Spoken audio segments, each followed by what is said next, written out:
जय हिंद दोस्तों। आम आदमी पार्टी के लीडर आतिशी का यह कहना है कि उन्हें बीजेपी ज्वाइन करने का ऑफर आया है। आतिशी का यह भी कहना है कि बीजेपी वालों ने उन्हें धमकी दी है कि अगर वह बीजेपी ज्वाइन नहीं करते हैं तो अगले कुछ महीने में ईडी द्वारा गिरफ्तार करा लिया जाएगा।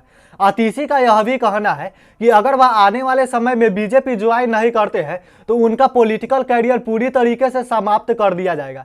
आगे वह प्रेस कॉन्फ्रेंस में कहती है कि आने वाले 2-3 महीने में राघव चड्ढा, सौरभ भारद्वाज, इसके अलावा दुर्गेश पाठक जैसे बड़े आम आदमी पार्टी के जो नेता है वह अगर गिरफ्तार होने लगे तो इसमें कोई भी आश्चर्यचकित होने वाली बात नहीं है, क्योंकि बीजेपी जो है वो पूरी तरीके से आम आदमी पार्टी को तोड़ने का मन बना चुकी है। 2 अप्रैल 2024 को आम आदमी पार्टी के एक विधायक ऋतुराज झा ने विधानसभा में यह एलिगेशन लगाए, जिसमें यह बताया कि हमें बीजेपी ज्वाइन करने के लिए 25 करोड़ का ऑफर दिया जा रहा है।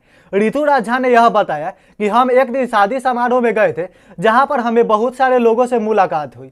उसमें बहुत सारे लोग जो थे वो यह बोल रहे थे कि तुम बीजेपी ज्वाइन कर लो, तुम्हें 25 करोड़ रुपया भी दिया जाएगा, ऊपर से मंत्री पद भी दिया जाएगा। लेकिन यहाँ पर आपके सामने यह एक शर्त रखते हैं कि आपको अपने साथ 10 विधायकों को लेकर आना होगा।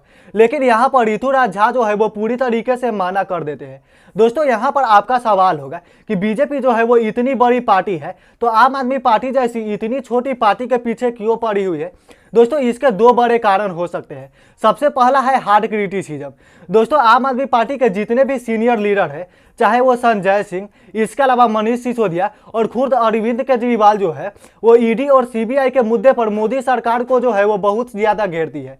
दूसरा, इसमें जो बहुत बड़ा कारण हो सकता है वो बहुत तेजी से पार्टी जो उभर रहा है उसका हो सकता है। पंजाब में बीजेपी को हराने वाली आम आदमी पार्टी एक बहुत बड़ी पार्टी उभर कर आई। दिल्ली में तो आम आदमी पार्टी बीजेपी को चलने ही नहीं देती है। दोस्तों, इसके अलावा गुजरात में भी अगर हम आम आदमी पार्टी के परफॉर्मेंस को देखें तो काफ़ी ज़्यादा अच्छा था। दोस्तों, यहाँ पर बीजेपी को यह डर सता रहा है कि यह जो पार्टी है वो इतनी तेज़ी से उभर रही है। इसके अलावा अरविंद केजरीवाल का जो पॉपुलैरिटी है वो इतनी तेज़ी से बढ़ रही है। यह जो पॉपुलैरिटी और यह तेज़ी से उभरना जो है वो आने वाले लोकसभा इलेक्शन में बीजेपी के लिए खतरा बन सकता है। अगर हम दिल्ली विधानसभा की बात करते हैं तो पहले से वहां पर बीजेपी पूरी तरीके से साफ हो चुकी है। अगर लोकसभा सीट में से 7 में से 3-4 सीट भी आम आदमी पार्टी ले सकती है तो वहां पर सेंट्रल जोन से बीजेपी जो है वो पूरी तरीके से बाहर हो सकती है। इसीलिए बीजेपी जो है वो सरकार तोड़ने की कोशिश कर रही है ताकि आम आदमी पार्टी के नेताओं का जो मनोबल है वो टूट जाए। लेकिन यहाँ पर ऐसा होने वाला नहीं है। दोस्तों, आम आदमी पार्टी के एक लीडर का यह एलिगेशन लगाना है कि बीजेपी के एक लीडर ने उन्हें धमकी दी है कि जब तक दिल्ली में बीजेपी सरकार जो है वो सरकार बनाने की स्थिति में नहीं आते हैं तब तक वहां पर राष्ट्रपति शासन लगा दिया जाएगा। इसके अलावा इसी तरह से विधायकों की खरीद फरोख्ती करी जाएगी। अगर हम दिल्ली को छोड़ भी दें तो पंजाब में भी विधायकों को काफी ज्यादा तोड़ने की कोशिश करी जा रही है। आम आदमी पार्टी के 3 विधायकों ने यह एलिगेशन लगाए कि बीजेपी की तरफ से 25 करोड़ का ऑफर दिया जा रहा है ताकि वह बीजेपी में शामिल हो जाए। इसके अलावा उन्हें मंत्री बनाने का भी ऑफर दिया जा रहा है। अमनदीप सिंह, जो कि आम आदमी पार्टी के एक बहुत ही ज्यादा चर्चित चेहरा है, उनको तो 45 करोड़ का ऑफर दिया जा रहा है। दोस्तों, यह सारा एलिगेशन तब लगा जब बीजेपी के पंजाब के एकमात्र लोकसभा सांसद सुशील कुमार सिंह जो है वो बीजेपी ज्वाइन कर लिए। दोस्तों, यहाँ पर आपका सवाल होगा कि अभी तो अरविंद केजरीवाल जेल में है तभी यह स्थिति पैदा हो रही है, लेकिन इससे पहले इसकी स्थिति क्या थी।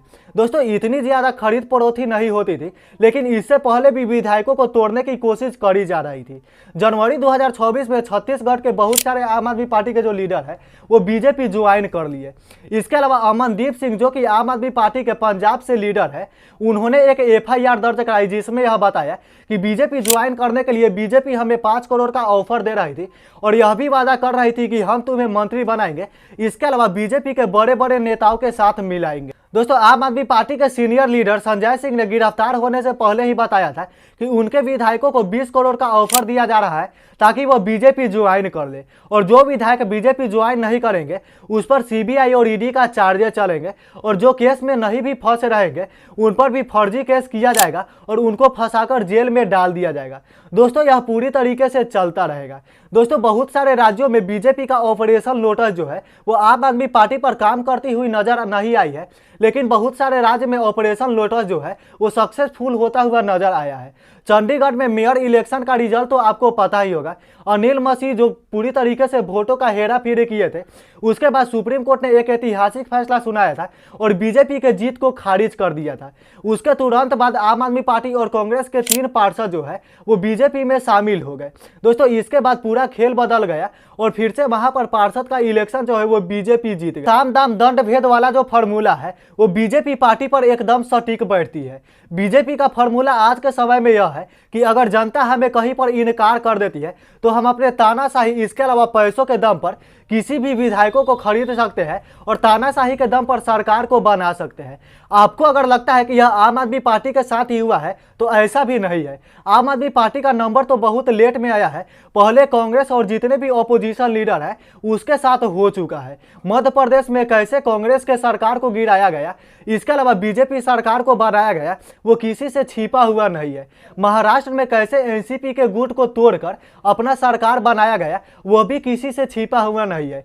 बीजेपी के लीडर अजीत पवार को पहले बोलते थे अजीत पवार जेल में चक्की पीसिंग पीसिंग पीसिंग, लेकिन वह अब बीजेपी ज्वाइन कर लिए और वहां पर डिप्टी सीएम बन गए। अब कोई भी लीडर यह बोलने नहीं आता है कि अजीत पवार जेल में चक्की पीसिंग पीसिंग पीसिंग। दोस्तों हिमंता बिश्व शर्मा पर इतने करप्शन के चार्जेस लगे और ईडी सीबीआई का रेड लगातार पड़ रहा था, लेकिन जैसे ही वह बीजेपी ज्वाइन कर लेते हैं सारा केस मिट जाता है। इस पर जब रिपोर्टर सवाल पूछते हैं अमित शाह से कि हिमंता बिश्व शर्मा करप्ट थे या नहीं, तो अमित शाह का जवाब सुनिए।